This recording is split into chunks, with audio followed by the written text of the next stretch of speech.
Hi there, my name's Larry Stewart. I'm a recovering academic. I taught communications at Portland State University for about 30 years, and now I get to practice a little bit what I preached at that point. When I first started thinking about this a few weeks ago, and we were going to have this conference, I thought a good name for it would be From Apathy to Activism. And where are you now? Well, I realize that apathy is not a problem with you folks, or you wouldn't be here. But sometimes we get to the point where, if you're like me, you share the anger with the current situation that we're all familiar with. The fact that things like the 28th in the world and life expectancy at birth, last in the number of deaths amenable to treatment, leading cause of bankruptcy in the U.S., and all of that. We could go on, and I'm sure most of you can. We know that litany. And I share the anger that comes with you, that at least comes up with me when I think about those issues.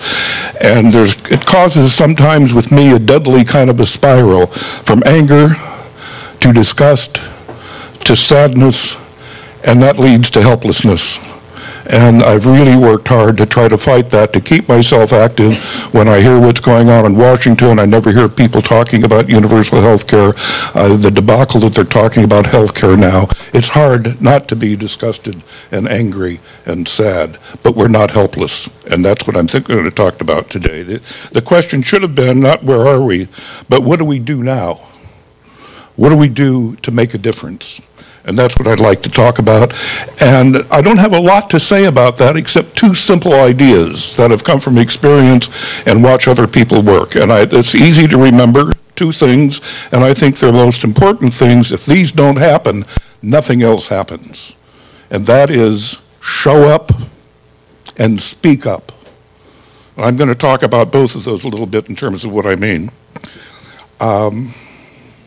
By showing up, it merely means putting yourself in the position where you're going to learn something or do something. We don't do that because sometimes of lack of confidence and whatever, but I'm going to tell you about a couple of friends of mine that I learned a lot from. One was Muriel James, a national author. I think she wrote Born Free, I'm not sure. But she was a very prolific person, published a lot, and so on. I said, how do you do that? I said once to her. And she says, well, I'm at my desk every morning at 5 o'clock. I said, really? She said, yeah, sometimes I don't know what I'm going to write, but I know that if I sit there at my desk, in a few minutes, something will come up and I'll write it down, and after a while, I'll have something to publish. That was my first lesson in showing up. So you showed up today. There's a lot of ways to show up in this organization. There are committees, there are task forces going on, and anyone in this organization who is active will be able to suggest things to do. The point is to make yourself available and put yourself in the position that those ideas and things that you can do will present itself. The first thing, the only thing to remember, if you don't show up, nothing's going to happen. And if you do show up, something will. So I think I've taken that to heart myself. Once you're there, it's important to speak up.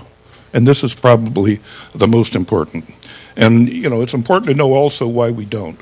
Especially on a controversial topic. Most of us collaborate with one another to avoid anxiety, right? If somebody says something and you don't like it, you have a decision to make. You can say, well, that's nice, or ignore it, or go along, or smile, or whatever. And in order to do anything, you have to speak up and say, well, maybe I don't agree with that. And that means, and here's the thing, here's one of the most important things. You can't do that without raising anxiety, both in yourself and someone else, and the other person you're talking to. Does that make sense? You can't do it.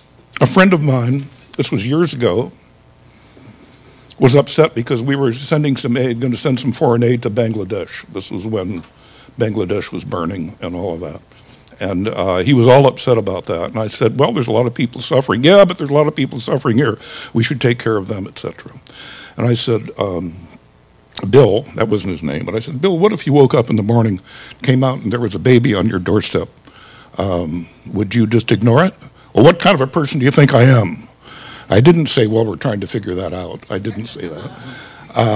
But I did say, of course not. I think that you're compassionate, you would take care of it. What's the difference? The baby's on your doorstep or 5,000 miles away.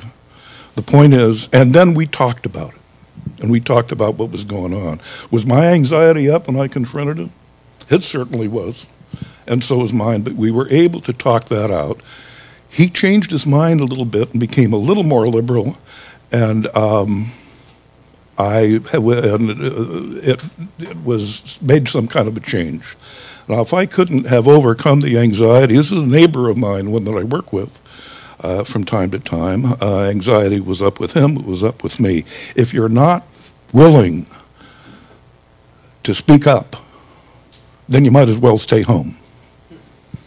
Right? If you're not willing to confront that anxiety, the idea is you don't quell that anxiety, you can't get rid of it. It's going to be there no matter what.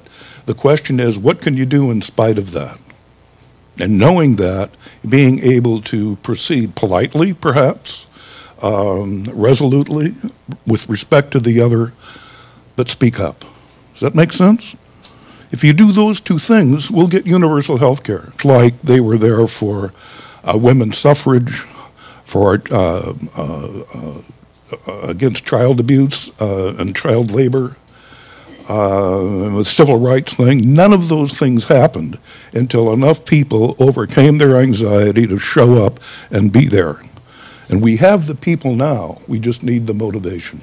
And that's where we come in.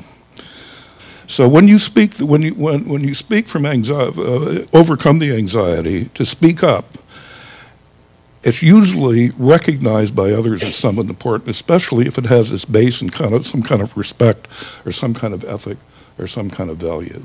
And we have all of that. We have that now. We need to show up and speak up.